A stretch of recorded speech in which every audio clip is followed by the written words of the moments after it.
예, 안녕하십니까. 저는 그 성남 고령친화종합체험관의 부관장을 맡고 있는 정덕영입니다. 사실 제가 이 리빙랩 저희 체험관이 운영하고 있는 시니어 리빙랩에 대해서 많은 이야기를 하면서 저희 체험관의 이제 고유의 일이 고령친화 산업에 있는 기업들을 이제 도와주는 역할을 많이 한다. 근데 처음에 이제 이런 이 젠더 포럼 안에 이 고령자를 젠더 관점에서 다시 한번 이렇게 조명해야 된다고 했을 때 사실은 저도 좀 많이 고민스럽고 이게 어떤 걸까? 그리고 우리가 이런 걸 개최하는 게 맞나? 또 감히 내가 이런 얘기를 할 수 있는가? 이런 거에 대한 굉장히 좀 많이 이제 혼돈이 왔었습니다.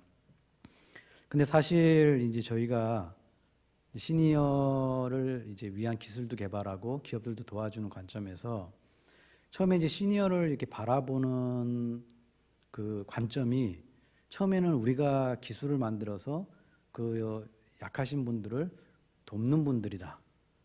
이게 이제 제가 이제 처음에 여기 체험관 와서 기술 개발할 때 그리고 아예 처음부터 제가 연구할 때도 그런 관점이었거든요.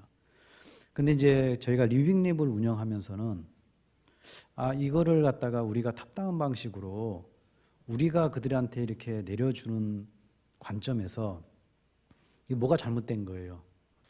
우리가 만들고 우리가 좋다고 개발한 이런 기술이나 서비스가 일반적으로 이제 보편화가 안 되는 거죠. 그 어르신들이 선택해서 이제 우리가 만든 것들이 이제 배제를 받고 사용도 안 되고. 근데 이제 거꾸로 이제 제가 다시 생각을 해봤죠. 시니어가 이렇게 우리가 해주는 걸 받는 게 아니라 시니어 자체가 원래 기술과 개발과 제품과 서비스를 자체 개발해서 기업들하고 같이 가야 된다. 그런 관점에서 저희가 이제 송유진 박사님하고 승준 박사님 통해하고 이제 리빙랩이라는 걸 저희 체험관에 만들면서 이 한 번에 시니어들을 바라보는 개념이 한 번에 바뀝니다. 바뀌는데 이번에 또 한 번에 이제 시니어를 바라보는 관점이 또 바뀝니다.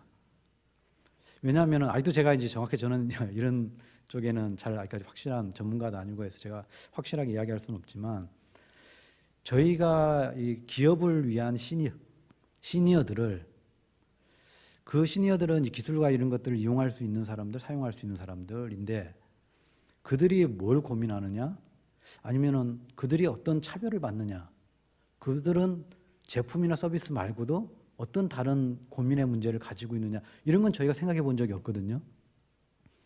근데 이제 이번에 이거 사회약자라는 개념을 저희가 이제 저도 이제 발표를 이렇게 의뢰를 받아서 저희가 준비를 하는 과정에서 시니어들에 대한 차별, 그리고 이제 시니어들에 대한 소외, 뭐 독거노인 이런 거 저희가 이야기를 하면서 뭐 소외다 이런 얘기 많이 들었는데 사실 그거 말고도 더 들어가 보면은 다른 문제의 소외들이 많더라고요. 그런 부분들을 이번에 이제 제가 이걸 준비하면서 이제 여러 가지 그 자료들도 조금 찾아보고 하면서 좀 많이 느꼈던 거고 한 번 더 이제 시니어에 대해서 다시 이제 다른 관점으로 바라본다는 게 저희 체험관에서는 좀 이번에 또 한 번의 변화라고 제 나름대로 주관적으로 한번 생각을 해봤습니다. 사실 이 노인이라는 문제에 있어서 우리가 이제 생로병사 얘기를 많이 하잖아요. 그런데 생로병사 중에서 생은 글자가 하나인데 노병사는 세 개예요. 생로병사가 가장 우리 인생에서 중요한 거라고 얘기하는데 그만큼 노병사가 중요하거든요. 지금은 이제 병과 사를 최대한 없애서 노에서 행복한 삶을 살다가 죽는 거를 원하잖아요. 그런데 그렇게 하기 위해서는 병과 사만 중요한 게 아니라 이제는 다양한 문제가 있다는 거예요. 죽음을 이끌 수 있고 소외받을 수 있고 여러 가지 사회적인 문제도 있고 그래서 아마 이번 이 노인을 젠더 관점에서 보자는 게 아마 이런 문제에서 단순한 어떤 기술적인 문제, 병적인 문제, 죽는 문제를 넘어서서 다른 어떤 숨어 있는 문제들을 아마 이렇게 표면으로 좀 끌어내자. 그리고 그걸 같이 논의하자. 이런 관점이 아닌가라고 이건 제 주관적인 생각입니다. 그래서 우리가 조금 더 이제 노인 문제에 대해서, 인구 문제에 대해서 뭐 인구가 노인이 많아진다, 뭐 초고령 사회다 이렇게 했을 때 뭐 구체적인 숫자로 다 이렇게 보면은 확실하게 나타나요. 우리가 뭐 2067년 정도 되면은 뭐 46%가 이제 고령화가 되는 거고, 지금 여기 물결처럼 이렇게 쭉 퍼져가잖아요. 앞쪽으로요. 나이 든 쪽으로. 근데 물결로 이렇게 퍼져가는 것도 중요하지만 이게 폭이 좁아지고 있어요. 이게 굉장히 중요하거든요. 인구도 감소하면서 노인 쪽은 늘어나고 밑에가 굉장히 급속하게 얇아지죠. 이 노인 문제가 발생하는 게 여기서는 이제 사회적 관점하고 이제 개인적 관점을 나누어서 이렇게 분류를 해봤는데, 저희가 나름대로 분류를 해봤어요. 그 분류했는데 사실은 이게 이제 복합적으로 드러나더라고요. 예를 들어 이제 개인적인 관점에서 보면 사회 경제가 굉장히 발전하면 빨리 이제 은퇴하게 되고, 그다음에 지식이 엄청나지는 거죠. 특히 디지털. 그리고 이제 사회적인 개인적인 역할이 없어지는 거예요, 나는. 그러다 보니까 내 역할이 없고 내가 일할 게 없으니까 폐유지를 주어야 되고, 나한테 관심이 없어지니까 소외받고, 그럼 나를 관심이 있어주는 곳은 어디인가? 복지관? 경로당? 또 나는 남모르게 또 성 문제도 있어요. 나이가 있지만. 그럼 이건 말할 수도 없어요. 이런 어떤 여러 가지 문제가 있는데, 우리가 표면적으로 드러난 거는 그 인지, 국가적인 문제, 인지 문제, 그 다음에 신체가 노화되는 거, 이런 문제 외에는 이야기를 안 하거든요. 결국 이제 목적의식이나 이제 의지가 결여되고, 노후 생활에 대한 이제 걱정, 고민도 생기고, 우울감도 생기고, 자살이 생기고, 이런 문제들이 이제 빈번하게 생기는 거죠. 실제로 이 노인 문제에 들어가 보면, 여기 이제 좀 수치적으로 좀 이렇게 좀 나타내 보려고 제가 쭉 찾아봤는데, 요거는 이제 현대 노인들의 문제입니다. 뭐 전통적인 문제, 노인 문제야 신체적인 문제하고 정신적인 문제는 지금에 갑자기 나타난 게 아니라 옛날부터 있었다는 거죠. 당연한 거 아니겠어요? 여러분들 뭐 늙어가는 걸 누가 막겠어요? 그리고 치매가, 인지가 이렇게 저하되는 걸 누가 막겠어요? 근데 이제 현대 문제에서 보면은 돌봄 문제가 발생해요. 어떻게 돌볼 거냐? 아까도 노노케어 얘기도 나오고, 사람이 돌보는 것도 나오고, 그 다음에 전문 뭐 요양사나 간호사가 돌보는 것도 나오고. 근데 우리나라는 요즘에 또 우리나라 기술 강점을 살려가지고 IoT다, 인공지능이다, 가미를 하거든요. 근데 이게 가미를 시키는데 정작 돌봄을 받는 사람하고 돌보는 사람들은 이 디지털 문화에 굉장히 뒤떨어져요. 그러니까 갭이 생기는 거죠. 그러면은 예전에 이렇게 생각했어요. 그거는 우리가 기술을 주는 거니까 노인은 그냥 받으면 된다. 근데 이게 아니더라고요. 이게 노인이 이해를 못하면 이게 성공적으로 어떤 디지털로 되어 있는 이런 케어들이 성공적으로 그 생활에 녹아 들어가지를 못해요. 그런 문제가 있고, 그 다음에 노인 학대 문제가 엄청나게 많아요. 저도 이제 이 노인 학대 문제는 제가 다뤄본 적이 한 번도 없었어요. 현대까지 저도 뭐 공학 박사다 보니까 노인 학대가 뭐 좀 있나? 이 정도였는데, 사실은 이제 노인 학대 문제가 굉장히 심각하더라고요. 특히 이제 여성 쪽에. 뒤에 조금 데이터가 나올 건데. 그래서 이제 정보화 수준 문제하고, 특히 요즘에는 이제 여러분 다 알듯이 이제 코로나 문제로 인해서 이제 이 고독사나 이런 게 더 심화되고, 우울증이 생기고, 소외받고, 이런 문제도 발생하더라고요. 여기 보시면은 이제 인권 침해, 차별 인식에 대한 조사를 좀 해봤는데, 우리가 최고 많이 듣는 얘기가 뭐예요? 장애인 맨날 차별한다고 데모하고, 장애인을 위한 뭐를 해달라, 장애인을 위한 길을 내달라, 장애인을 위한 휠체어가 들어갈 수 있는 화장실을 만들, 여러 가지 이야기 하잖아요. 근데 사실은 노인 문제는 인식하면서 노인에 대한 뭐를 이렇게 하라고 공개적으로 뭔가 나와서 막 움직이는 거는 없는 것 같아요, 잘은요. 근데 실제로는 보시는 것 같이 장애인, 여성, 이주민, 노인, 이 노인 안에서도 여성 쪽으로 들어가면 더 인권 차별 문제가 더 많이 발생하더라고요. 이 편견이라는 것도 대단해요. 저도 이거 편견에 대해서 조금 이제 이번에 이걸 하면서 느꼈어요. 나도 내가 이 시니어들을 위해서 기술 개발하고 산업도 도와주고 이렇게 하지만 내 자신이 편견을 가지고 있더라고요. 예전에 체험관에서 이 교육 사업할 때 컴퓨터 교육을 하는데, 우린 당연히 이 어르신들이 잘 모르니까 기본적인 어떤 컴퓨터 교육을 해줘야겠다 생각을 했는데, 알고 봤더니 어르신들이 원하는 거는 더 고급진 거를 원하시는 거예요. 그러니까 이미 편견이 제 머릿속에 어르신들은 이 정도 수준에 이 정도밖에 모르는구나 라는 게 이미 갖고 있는 거예요. 그러니까 이런 문제, 고정관념에 대한 이런 문제도 이제는 수면으로 드러내서 같이 이야기를 해야 되지 않을까, 이런 생각을 좀 가져봅니다.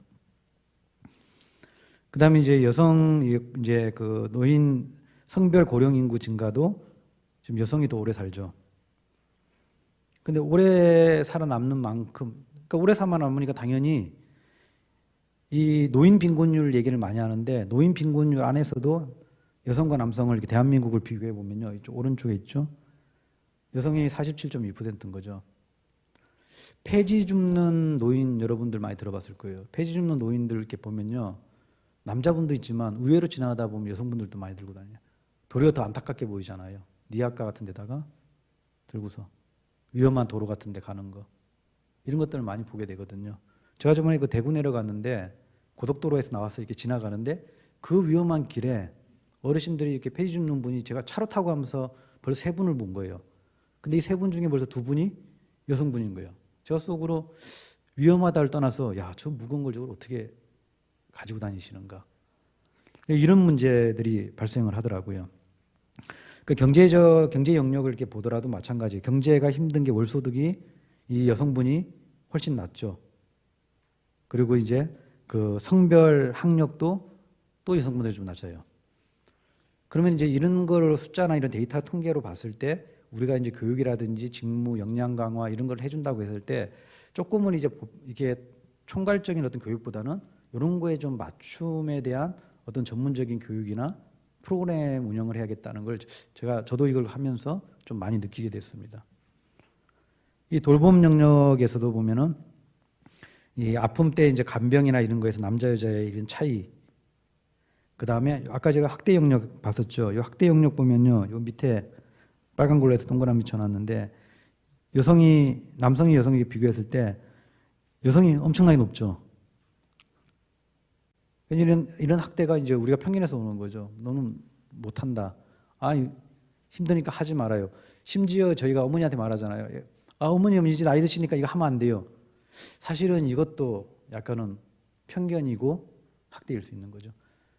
하고 싶어 하는 거를 도리어 그 일상생활을 영위하게 함으로써 더 건강하고 오래 가실 수 있는데, 도리어 하고자 하는 거를 이제를 꺾어버림으로 인해서 안 하니까 더 나약해지시고, 참여를 안 하니까 더 소외받고 갈 곳이 없는 거예요. 아까 이제 성준 박사님이 앞에서 이제 여성 이런 이제 그 젠더 관점에서 시니어 이야기를 하다 보면 어머니 생각도 나고 여러 가지 생각이 나면서 울컥한다 그러는데, 저도 이제 저희 어머님 80 가시는데 이거를 찾아보면서 뭐 조금 여러 가지 생각이 들더라고요. 그 아프시다가 이제 갑자기 이제 건강하시다 갑자기 이제 이제 저희 어머니도 아프시기 시작했는데, 아프니까 자꾸 이제 아주 좀 편안하게 계세요. 자꾸 이제 뭐 하지 마세요. 나중에 좀 짜증도 막 내고.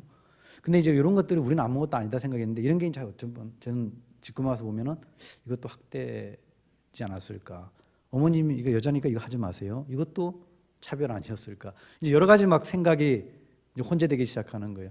제가 생각했던 개발에서 뭔가를 줘야 됐던 사람에서, 그 개발의 주체가 되는 사람에서 이제는 그분이 과연 가장 힘든 게 이거 말고 뭐가 있을까를 생각하게 돼. 이제 막 뒤죽박죽이 되기 시작하더라고요. 국가에서는 이런 문제를 위해서 가만히 있지는 않아요. 이렇게 보면은 이제 노인 문제 해결을 위해서 노인 정책을 많이 쏟아내고 있죠. 노인 일자리를 만든다, 노인 맞춤 돌봄을 한다, 지역사회 통합 돌봄을 한다, 많이 하는데, 여러분들 그 노인 일자리 사업이라는 게 여러분 아실지 모르겠지만 이게 대단한 게 아니고, 길거리 휴지 담배 꽁초 줍게 하고, 뭐 화단 정리하고, 교통 정리하고, 그리고 이제 용돈 주듯이 주는 거거든요. 저는 이게 예전에 이제 이거를 일자리 사업이라는 걸 내용을 알고 나서는, 야, 이게 뭐냐 싶더라고요. 그렇게 그 사람은 노인이기 때문에 그런 것만 이렇게 줘야 되는 건가? 이런 생각도 들고, 아니면은 그 사람들이 원하는 걸 모르기 때문인가? 노인이니까 그 정도만 받고 이런 일만 하시면 된다고 우리가 잘못 생각하는 건가? 뭐 이런 여러 가지 생각이 좀 많이 들었습니다. 그래서 이제 이런 많은 정책도 내놓고 있고, 뭐 새로운 이제 노인 일자리 하면 여기 쭉 써놓은 것처럼 뭔가 다양한 것 같은데, 실제적으로 이제 들여다보면은 조금은 이제 약간 편견적인 어떤 그런 일자리 사업이 아닌가, 이런 생각도 조금은 들고 있습니다. 그래서 이제 저희 체험관에서는 이제 해왔던 것이, 이제 시니어들에 대해서 역할을, 이제 숙련된 이제 시니어들이 자기가 가지고 있는 어떤 기술이나 지식을 전수할 수 있는 사람. 그 다음에 이제 아까 말한 대로 기술 개발에 있어서 실소비자가 될 거니까는 어떤 사용성 평가나 실증을 해줄 수 있는 사람. 그런 걸 해줌으로 인해 가지고 또 시니어들한테 저희가 이제 사례비나 이런 걸 드림으로 인해서 어떤 경제적인 부담이나 그 다음에 데이터를 갖다가 제공해 줄 수 있는 역할. 이런 것들을 저희가 많이 리빙랩을 운영하면서 설정을 했었고, 이제 그런 관점에서 체험관의 역할은 이제 사회적 경제적인 참여를 지원해주고, 이제 제품이나 서비스 같은 거를 이제 실질적으로 제공을 해드리고, 그 다음에 지속적인 이제 맞춤형 정보 제공, 그 다음 교육 및 재취업 기회 제공, 이런 것들을 이제 하면서 상호 이제 작용을 좀 많이 해왔어요. 근데 사실은 이제 이런 것들이 체험관 안에서 좀 많이 이루어졌고, 이제 앞으로는 이런 거를 이제 이 체험관이라는 좀 이렇게 갇혀 있는 공간보다는 실제 이제 지역에 나가서 그 시민들하고 함께 어떤 문제가 있는지, 시니어가 어떤 문제가 있는지를 더 연구하는. 그래서 저희가 이제 치매 안심 마을하고도 저 프로젝트를 같이 했고, 그래서 치매 어르신들에 대해서 저희가 직접적으로 이제 필요한 것들. 예전에 이제 필요한 거 중심이었는데 이번에는 이 젠더 관점에서 이 시니어를 본다, 이걸 좀 준비하면서 보니까는 이게 이제 소비자의 관점이 아니라 그냥 그 시민 한 명의 그냥 사람으로서 좀 다시 봐야겠다는 그런 생각이 좀 들더라고요. 그 제가 오늘 발표하면서도 조금 많이 이렇게 혼동스러운 점도 좀 있어요. 구분이나 경계나 이런 것들이. 그래서 저희 이제 시니어 리빙랩에서는 이제 시니어들을 같이 시니어들과 함께하기 위한 방법으로다가 이제 앞서 얘기한 대로 이제 리빙랩을 운영하면서 체험관 안에서 이제 체험관에 시니어분들 굉장히 많이 오시거든요. 오시면은 그분들하고 그 시니어들을 위해서 제품이나 서비스를 만드는 기업들하고 저희 체험관 직원들, 연구자들하고 이렇게 으쌰으쌰 해가지고 제품도 만들고 뭐 서비스도 만들고 디자인도 물어보고 뭐 아이디어에 대해서 이야기도 하고 그다음 사용성 평가도 해주고 이런 이제 일을 좀 많이 함으로 인해 가지고 시니어들에 대한 자존감도 높여주고 경제력도 도와주고 그다음에 활동 공간도 주고 그다음에 교육도 제공하고 이런 역할들을 좀 많이 저희가 이제 진행해 왔고, 그리고 요 시니어 리빙랩도 저희가 이제 그 성지현 박사님 통해 가지고 저희가 이제 좀 많이 이런 형태를 저희 체험관에 좀 구축할 수가 있었고요. 여기 보시면 재밌는 게 저희 이제 이렇게 도와주시는 어르신들이 저희가 한 200명 정도 초기에 그 구성을 했었거든요. 근데 지금은 저희 체험관에 오시는 분을 넘어서서 저희 이제 복지관에 계신 분들, 이제 이런 시설에 활동하시는 분들까지 다 해가지고 한 500명 정도 이제 평가단에 막 가입하고 싶으시다는 분도 있고 해서 가입 다 해서 한 이 정도 구성이 됐는데, 이 성별을 보면요, 이게 여성 시니어 평가단이 평가원이 한 78%대요. 남성이 22%. 이거에 제가 저희 체험관도 물어보니까 체험관을 많이 활용하시는 분이 여성이 한 3대 7 정도? 여성분들 훨씬 많더라고요. 그러면 왜 남성분은 없을까? 이제 이런 의문점도 좀 생기더라고요. 뭐 인구 비율이 여성이 아까 제가 말씀드린 좀 많다고는 했지만 그렇다 하더라도 그럼 왜 여성이 더 많을까? 라는 데 이제 의문이 들더라고요. 그래서 이제 이런 부분들을 이번에 이제 저희가 요 젠더 포럼, 젠더 관점에서 이제 시니어를 바라보는 그쪽에서 좀 뭔가 정답을 좀 찾고 왜인지를 조금 더 깊이 들어가 봐야 되지 않을까 좀 생각이 되고요. 그다음 저희들이 기본적으로 이제 활동해 왔던 것들은 이제 고령층이나 저희가 이제 커뮤니티 케어 이제 프로그램을 이제 운영해서 밑에 보시면 이제 건강 운동 프로그램도 제공해 드리고, 예전에 제가 얼핏 이런 얘기를 들은 적이 있어요. 그 저희 체험관에 오시는 어르신들한테 왜 복지관이나 경로당이 아닌 체험관이냐 라고 제가 한번 물어본 적이 있었거든요.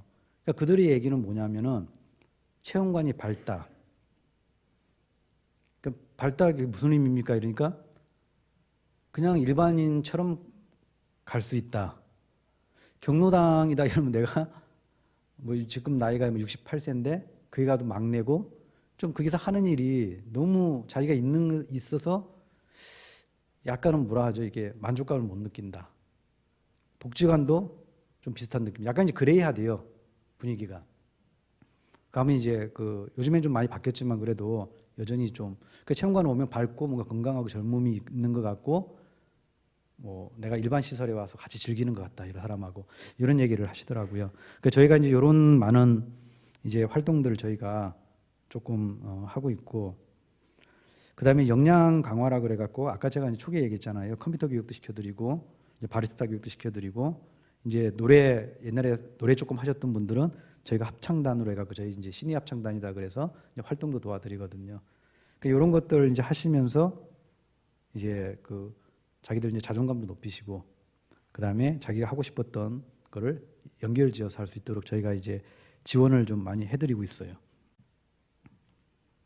그다음에 이제 기업 주민 상생활 커뮤니티 지원 사업 같은 경우에는 요런 이제 미모화라든 그림이나 동호회 같은 거를 저희 체험관에서 많이 활동하게 해가지고, 이 동호회 활동하시는 분들을 이제 기업들이 필요로 하는 정보를 제공해 줄 수 있는 분들로 해갖고 이렇게 연결 사업을 하거든요. 여기 오시는 분들이 여기 이렇게 왔다가 저희가 제품 만든 거나 이런 거에 대해서 의견도 주시고 참여도 하고, 또 이런 또 오신 분들도 댁에다가 저희가 서비스 또 설치해 가지고 또 서비스 제공해 드리고 그거에 대한 평가도 받고, 이런 이제 사업도 저희가 지금 하고 있습니다. 요거 이제 이런 동호회가 열리면은 저희가 이제 이 동호회에 누구 초빙해 오고 싶다 이러면 저희가 이제 특별 강사들도 초빙해 갖고 저희가 이런 제공도 해 드리고, 아까 앞서 얘기한 대로 이제 이렇게 오셨다가 그림에서 보시면은 여기 이제 어르신들 오십견하고 그다음에 이제 하지 같은 거나, 이제 하지가 중요하거든요. 왜냐하면 요즘은 그 100세 사회라고, 100세 사회인데 가장 중요한 게 뭐냐면은 죽을 때까지 걷다가 죽는 게 최고 행복한 거거든요.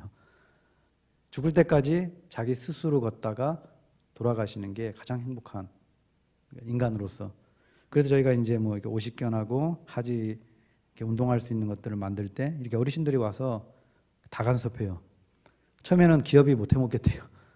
의견이 너무 많고 주장이 많으시니까는 못 하겠다. 근데 결론적으로는 그걸 최대한 반영해서 만들어지니까 나중에 마케팅하고 나중에 실제로 이거 팔으러 갈 때 이건 다 어르신들이 벌써 이만큼 수요 요구와 이런 게 높아서 만들어진 거다 이야기하니까 시설이나 보건소나 이런 데서 일단 못 키는 거예요. 봐라, 우리 평가가 이렇게 벌써 받은 게 있다, 어르신을 대상으로. 그리고 직접 참여해서 했다. 이러니까 마케팅에 도움이 되니까 다음부터 이런 거 하는 데 있어서 자꾸 해달라고 저희 쪽에 접근을 하는 거죠. 요거는 저희가 이제 침대 개발할 때 저희가 이제 이런 똑같은 저희가 프로세스로다가 한번 저희가 진행을 해봤고요. 그 결국은 이제 저희가 이제 그 이런 걸 통해 가지고 쌍방에 윈윈을 하는 거죠. 여기 보시면은 저희가 이제 그 치매한신 마을에다가 고령자가 쓰는 어떤 제품이나 서비스를 제공해 드리고 거기서 나오는 어떤 문제점들을 고령자를 통해서 직접 듣고서 개선하는 사업, 이런 사업을 진행했는데, 그때 이제 진행할 때 저희가 보면은 그 옆에서 보시면은 성남시도 참여하고 성남시 의료원, 그다음에 이제 기업들, 그다음에 그 요양시설, 복지관 뭐 이런 데들이 다 참여하다 보니까는 이제 서로 간에 윈윈이 되는 거예요. 저희는 이제 기업을 지원해주는 입장에서 그 소비자와 생산자를 중개 역할을 하고, 소비자인 시니어들은 실질적인 어떤 도움을 받고, 그 다음에 기업들은 정보를 가져가고, 그 다음에 이제 시에서는 이제 파트너 방식의 실제로 필요한 서비스를 얻어내고, 그 다음에 성남시 의료원이나 이런 데서는 성남시에 필요한 어떤 시니어들의 건강 관리를 진짜 할 수 있는 프로그램을 만들어내고, 이런 것들에 대한 어떤 이제 형태가 서로 윈윈할 수 있는 형태가 이루어지고요. 그러다 보니까 이제 시니어들이 이렇게 많은 저희 활동에 참여를 해주시고 계시고요. 그래서 시니어 리빙랩에 이제 저희가 이제 운영 과제를 들여다본다면은 뭐 여기 장단점 뭐 구구절절히 적어놨는데, 일단은 저희가 지금 가장 앞으로 하고 싶은 거는 이제는 그 시니어 리빙랩을 지역사회에 가지고 나가서 이 성남시 전체가 하나의 시니어 리빙랩이 되는 걸 좀 원하고 있어요. 그렇게 해가지고 각 지역사회에 전체에 이제 이게 뿌리를 내려서 뭐 저희가 주도 안 해도 이제 자생적으로 살아남고 기업들을 도와주고 시니어의 문제를 어떤 제품 서비스에 한정하지 않고 거기서 발생하는 모든 문제를 같이 풀어나갈 수 있는 그런 어떤 이제 리빙랩을 운영하려고 하고 있습니다. 앞에 거는 저희가 이제 이야기를 했는데, 저희가 이제 지금 고민하고 있는 건 이제는 이 시니어를 어떤 제품이나 서비스를 만드는 그런 대상 주체를 넘어서서 이 사람들이 생활 깊숙이 가지고 있는 고민이 뭐냐. 특히 이제 앞에서 얘기했듯이 이제 여성 그 시니어들 같은 경우에는 더 어떤 문제를 갖고 있는 취약한 그 환경에서 그랬을 때 이제 노인 인식을 전환해서 이제 성평등 관점에서의 노인 인권 대책 이런 것들도 이제 저희 체험관이 더 이제 참여를 해야 될 것 같고 소외나 취약계층에 대한 이제 사회적 고립감 해소를 이제 우리는 강점이 기업들이니까 기업을 같이 데리고서 단순 비즈니스만이 아닌 이런 어떤 이제 성차별, 인권 문제 이런 것들도 기업들하고도 같이 고민할 수 있는 그런 새로운 이제 네트워크 형태를 이제 만들어 가기를 원하고 있습니다. 예, 제 발표는 여기까지고 경청해 주셔서 감사합니다.